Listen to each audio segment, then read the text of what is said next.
So hello guys, welcome back to the channel. तो आज हम लोग पढ़ेंगे जो मैं तुम्हें लास्ट टॉपिक समझाया था, सम बेसिक मटेरियल्स। अभी तक हम लोगों ने पढ़ लिया है previously on our journey towards what हाँ, इलेक्ट्रिक पोटेंशियल। तो इलेक्ट्रिक पोटेंशियल अभी तक हम लोग कवर कर चुके हैं। वी हैव डन दैट, ये हम लोगों ने कर दिया। अब हम नेक्स्ट चीज़ पे जो बढ़ रहे हैं वो बढ़ रहे हैं हम कैपेसिटेंस पे। बट कैपेसिटेंस को जानने से पहले हम कुछ बेसिक मटेरियल्स के बारे में जानना शुरू कर देते हैं, जो कि कुछ इस प्रकार से हैं। अब मैं इन चीज़ों को हटा देता हूँ, सिर्फ कंडक्टर्स क्या मैं तुम्हें समझाता हूँ क्या होता है। कंडक्टर्स हम बचपन से सुनते हुए आ रहे हैं। इसका मतलब होता है जो इलेक्ट्रिसिटी कंडक्ट करते हैं, मेरी हिंदी उतनी अच्छी नहीं है तो मैंने ऐसे ही लिख दिया, जो इलेक्ट्रिसिटी कंडक्ट करते हैं उनको कंडक्टर बोलते हैं। ये हमारी बचपन की डेफिनेशन हो गई। अब इलेक्ट्रिसिटी क्या होता है? इलेक्ट्रिसिटी मैंने तुम्हें समझाया है, ये दो टाइप की होती है, स्टैटिक और एक होती है करंट। अभी तक हम लोग सिर्फ स्टैटिक पढ़ते हुए आ रहे हैं। करंट हम पढ़ेंगे नेक्स्ट चैप्टर में, नेक्स्ट यूनिट बोल सकते हो तुम, नेक्स्ट यूनिट में पढ़ेंगे। तो मुझे इस करंट के बारे में कुछ नहीं पता, और ये स्टैटिक तो फ्लो ही नहीं कर सकता, करंट ही फ्लो कर सकता है। तो मतलब कंडक्टर किसको फ्लो कराएं? जो करंट को फ्लो कराएं उसको हम बोलते हैं कंडक्टर। अब बेसिकली मैं इसकी डेफिनेशन कैसे लिख सकता हूँ? कंडक्टर की डेफिनेशन क्या हो सकती है? The materials which allow the current to flow through them। देखो तुम बोलोगे क्या पढ़ा रहे हो यार आप, ये मतलब भैया जी क्या पढ़ा रहे हो आप, ये तुमको पता है कंडक्टर ये होता है। देखो तुमको पता तो है कि कंडक्टर ये होता है, और मैं इसको क्यों इतना इंपॉर्टेंस दे रहा हूँ, क्योंकि ये तुम्हारा फाउंडेशन बेस है। किस चीज़ का? करंट इलेक्ट्रिसिटी चैप्टर का। क्योंकि वहाँ मैं तुम्हें कंडक्टर के बारे में समझा नहीं रहूँगा, मैं समझा दूंगा फिर से रिवाइज़ कराने के लिए।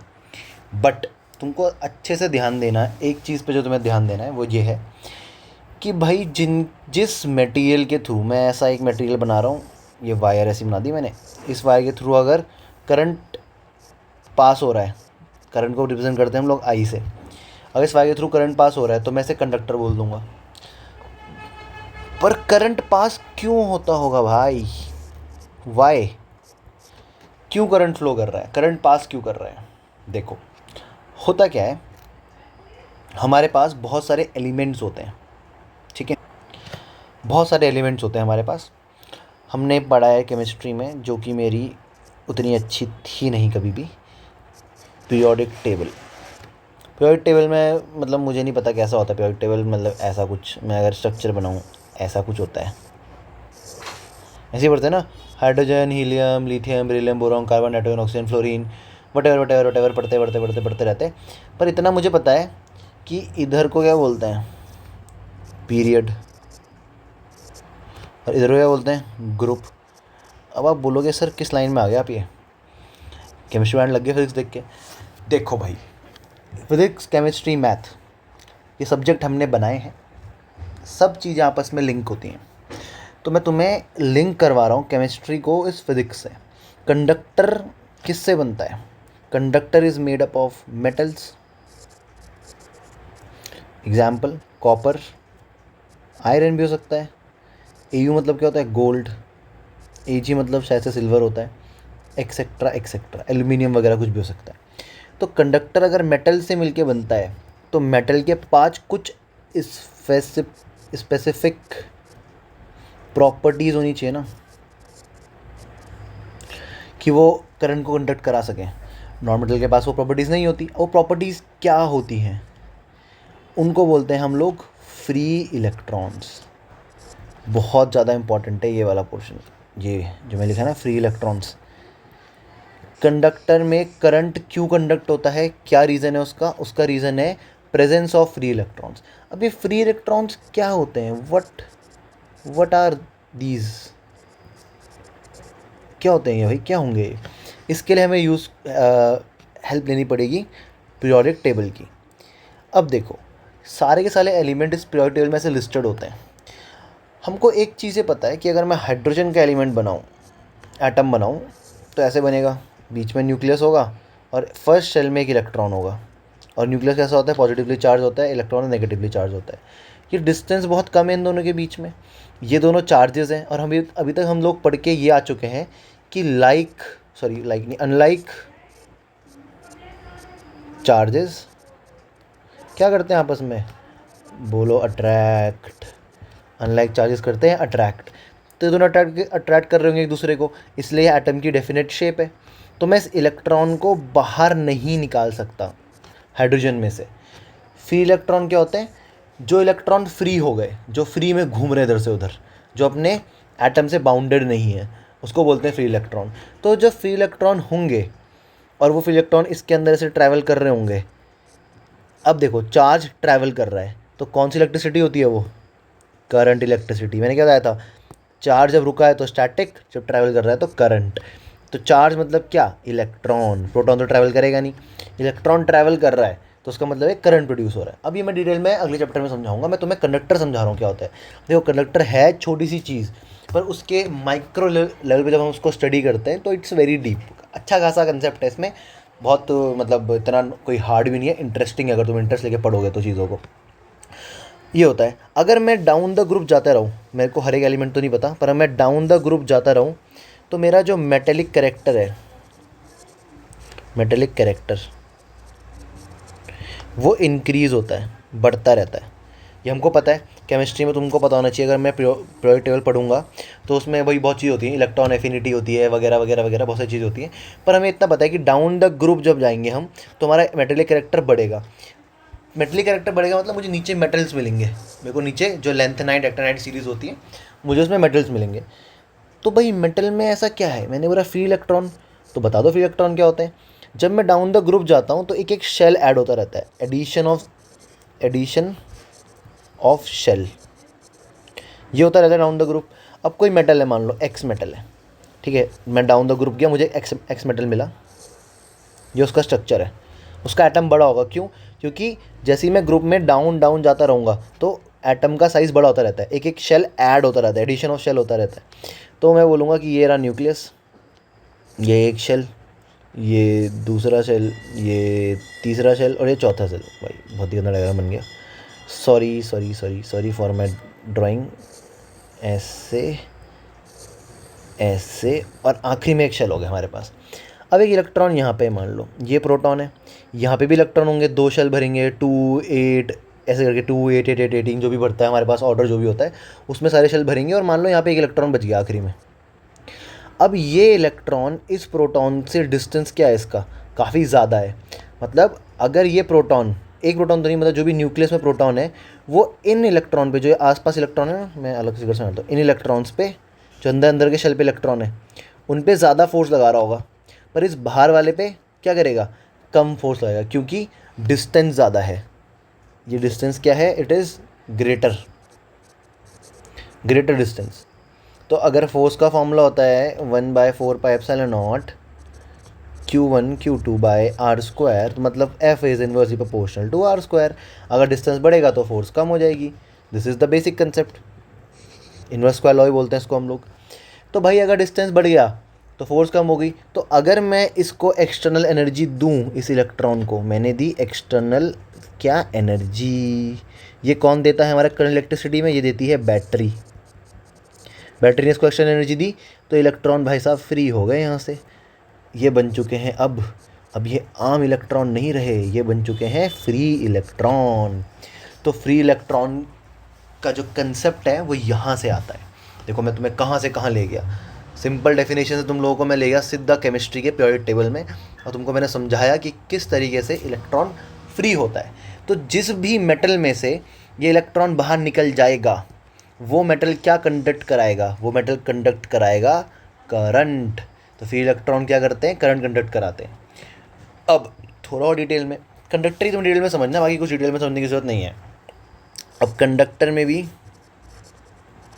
दो टाइप होते हैं।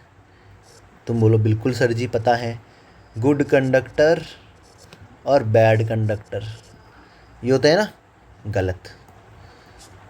होते होंगे बचपन में।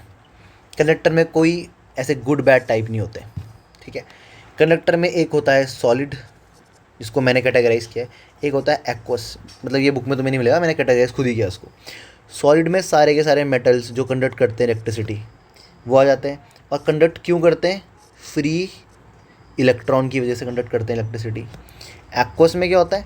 एक्वस जैसे NaCl, नमक बोलते हैं, नमक, मैं हिंदी में लिख दूँ, नमक। सॉल्ट हो गया, ये बहुत गंदी राइटिंग है हिंदी में, पर जस्ट बेयर विद इट, ये सॉल्ट हो गया मेरे पास। अब ये NaCl है, मान लो मैंने NaCl की किसी ब्रिक, ईंट बना दी मैंने NaCl की, NaCl लिख दिया मैंने यहाँ पे। मैंने एक वायर लगाई यहाँ पे, एक वायर लगाई यहाँ पे, ठीक है, और मैंने इसको बैटरी से कनेक्ट कर दिया, तो करंट फ्लो करेगा इसमें, आई करंट फ्लो करेगा।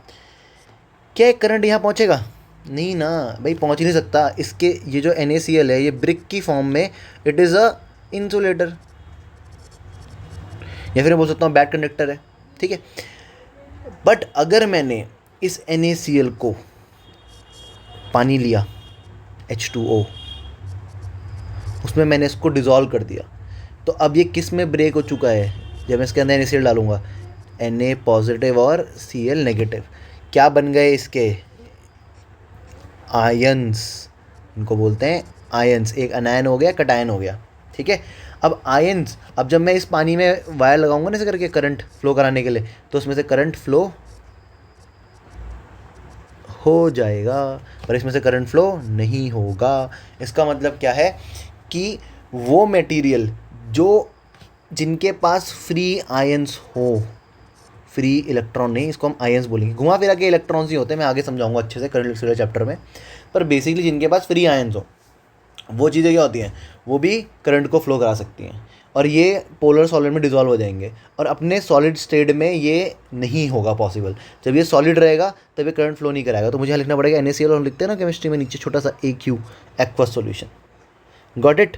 तो कंडक्टर के हमने दो तरीके के कंडक्टर पढ़ लिए, सॉलिड भी हो गया और एक्वस भी हो गया। भूलोगे तो नहीं इसको। सॉलिड में होता है फ्री इलेक्ट्रॉन, मैंने बता दिया वर्किंग पूरी की पूरी क्यों होती है, और इसकी वर्किंग तुम्हें मैंने समझा दी क्या होती है। तुम्हें केमिस्ट्री आती है, तुम्हें मुझसे ज़्यादा केमिस्ट्री आती होगी मुझे तो ये लगता है, तो तुमको अच्छे से समझ में आ जाएगा। तो कंडक्टर का अध्याय समाप्त करते हुए हम बढ़ते हैं इंसुलेटर की तरफ, ठीक है। इंसुलेटर, इंसुलेटर क्या है? बहुत छोटी सी बेकार सी चीज़ है। द मटेरियल, मिल देता हूँ definition, the material which do not, they don't allow the current to pass through them। वो मटेरियल जो अपने थ्रू करंट को पास नहीं होने देते, उन्हें हम इंसुलेटर बोलते हैं। मतलब जो कंडक्टर के पास है वो इंसुलेटर के पास नहीं होगा, या फिर कम होगा। मतलब इंसुलेटर के पास या फिर नो फ्री इलेक्ट्रॉन्स होंगे, कोई फ्री इलेक्ट्रॉन हो ही नहीं पाएंगे, या फिर लेस फ्री इलेक्ट्रॉन्स होंगे। क्या होंगे? तो बहुत कम होंगे, इतने कम होंगे करंट फ्लो ही नहीं कर सकते वो, मतलब उनके फ्लो होने से करंट का इतना ज़्यादा अमाउंट फ्लो नहीं हो रहा। तो ये दो चीज़ें होंगी, या फिर नो फ्री इलेक्ट्रॉन्स या फिर लेस फ्री इलेक्ट्रॉन्स। मतलब देखो ना, जो इंसुलेटर होता है, जैसे हीलियम एक इंसुलेटर होगा, हाइड्रोजन इंसुलेटर है, तो ये सबसे तुम्हें ऊपर ऊपर मिलेंगे, ये डाउन द ग्रुप नहीं मिलेंगे, ये on the top of the group मिलेंगे। और टॉप ऑफ द ग्रुप में मेटलिक कैरेक्टर तो होता ही नहीं है। अगर मेटलिक कैरेक्टर नहीं होगा तो एटम का साइज छोटा होगा, एटम का साइज छोटा होगा, और तो सोच सकते हो ऑब्वियसली बात है, इसको प्रोटॉन इसको ऐसी टाइट से पकड़ के रखेगा ना, इसको जाने के नहीं देगा, ठीक है। चलो भाई, इंसुलेटर समाप्त। नेक्स्ट चीज़, इसको हम लिखेंगे रेड से, क्योंकि तुम लोगों के लिए नया है ये भाई। अगर तुम लोगों को पसंद आ रहे कंसेप्ट तो तुम लोग इसको कोई भूलोगे नहीं, क्योंकि मैंने भी ऐसे ही समझा है कंसेप्ट, ये मज़े मज़े में, जैसे तुम्हें समझा रहा हूँ मैं। कंडक्टर के में पता तो बहुत कुछ होता है, पर अब हमें एक्चुअल में पता चल गया कि कंडक्टर भाई ऐसा क्या है उसके अंदर कि उसके अंदर से करंट फ्लो हो रहा है, और वो चीज़ इंसुलेटर के पास नहीं है, ठीक है।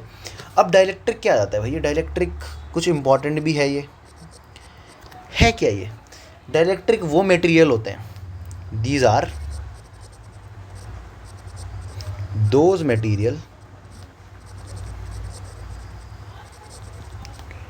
which when placed in an external electric field get polarized। अब देखो भाई, ये है मेन चीज, ये वो पदार्थ हैं, हिंदी में बोले तो ये वो मटेरियल्स हैं जिनको अगर मैं इलेक्ट्रिक फील्ड में रखता हूँ तो वो हो जाते हैं पोलराइज्ड। अब पोलराइज का मतलब क्या होता है? पोलराइज मतलब होता है दे विल हैव, दे छोड़ो, पोलराइज का मतलब होता है चार्ज डिस्ट्रीब्यूशन।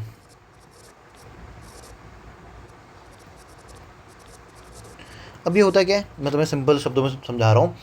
मैं तुम्हें पोलराइजेशन की डेफिनेशन समझाना मेरा मकसद नहीं है, पोलराइजेशन होता क्या है तुम्हें वो समझाना मेरा मकसद है। तो मैं बोलता हूँ कि एक डाइलेक्ट्रिक है ऐसा, ठीक है, मटेरियल ही होता है डाइलेक्ट्रिक भी, डाइलेक्ट्रिक है मान लो, इसको मैंने डी बोल दिया।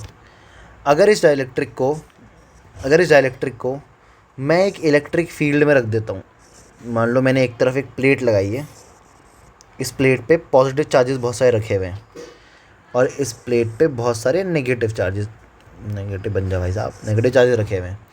तो जो इलेक्ट्रिक फील्ड है it will go from here to here, electric field जाती है पॉजिटिव से नेगेटिव की तरफ, ऐसी जा रही होंगी इलेक्ट्रिक फील्ड, पर बीच में डाइलेक्ट्रिक आ गया। अब इलेक्ट्रिक फील्ड जा तो ऐसी रही है ऐसे, इसको ई नॉट बोल देंगे। ये इलेक्ट्रिक फील्ड है आउटसाइड द डाइलेक्ट्रिक, डाइलेक्ट्रिक के बाहर इलेक्ट्रिक फील्ड ऐसे जा रही है। डाइलेक्ट्रिक के अंदर क्या होगा? डाइलेक्ट्रिक हो जाएगा पोलराइज्ड, मतलब इसके अंदर चार्जेस होंगे। देखो डाइलेक्ट्रिक क्या होता है, एक मटेरियल है, एक मटेरियल न्यूट्रल होगा, न्यूट्रल मतलब उस पर बराबर पॉजिटिव चार्ज है, अगर इसके बाद 10 पॉजिटिव है तो 10 नेगेटिव चार्जेस भी हैं।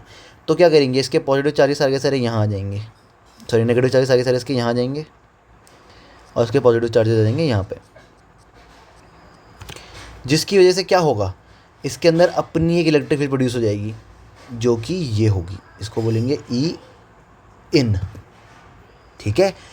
तो अगर मैंने वही लिखा है, these are those materials which when place in an external electric field get polarised. ये वो मटेरियल हैं जिनको अगर मैं एक एक्सटर्नल इलेक्ट्रिक फील्ड में रखता हूँ तो वो हो जाते हैं पोलराइज, मतलब उनके पास प्लस और माइनस चार्ज आ जाते हैं, इसी को बोलते हैं पोलराइजेशन जो मैंने बनाया है यहाँ पे, ठीक है। और इसकी वजह से क्या होगा, इनके अंदर एक इलेक्ट्रिक फील्ड प्रोड्यूस होगी, इसको हम इनसाइड इलेक्ट्रिक फील्ड बोलेंगे, ई इन।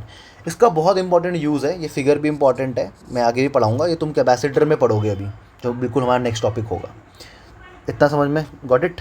अब देखो दूसरी चीज़, एक क्वेश्चन आता है हमारे पास, एक क्वेश्चन में लिख लेते हैं, डायरेक्ट्रिक समझ में आ गया, डायरेक्ट्रिक की ये प्रॉपर्टी है। अब आप उन्होंने बोला काम क्या होता है इसका, मैं तुम्हें काम भी समझाऊंगा क्या होता है। एक क्वेश्चन आता है हमारे पास, हम बोलते हैं what is the difference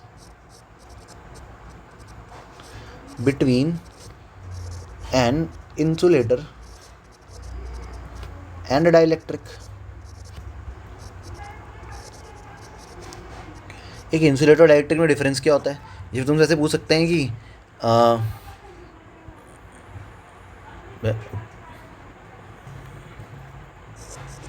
dielectric and insulator same. हाँ, तो कभी भी तुम्हारे पास ऐसा क्वेश्चन आए, तुम्हारे वाइवा में भी पूछ सकते हैं अगर टीचर तुम्हारा बहुत महान हुआ तो तो कि what is the difference between an insulator and dielectric, या फिर are dielectric and insulator same. भाई देखो दोनों का नाम ही अलग अलग है, एक का नाम इंसुलेटर है, एक का नाम डाइलेक्ट्रिक है, तो सेम होने का दोनों का मतलब तो बनता नहीं है। बेसिक फ़र्क क्या है कि अगर मैं इफ़ आई कनेक्ट, क्यों लिख रहा हूँ इतनी अंग्रेजी, सिंपल समझो, उसको अपने वर्ड्स में लिख लेना। अगर मैं एक इंसुलेटर को, इधर इंसुलेटर है ठीक है,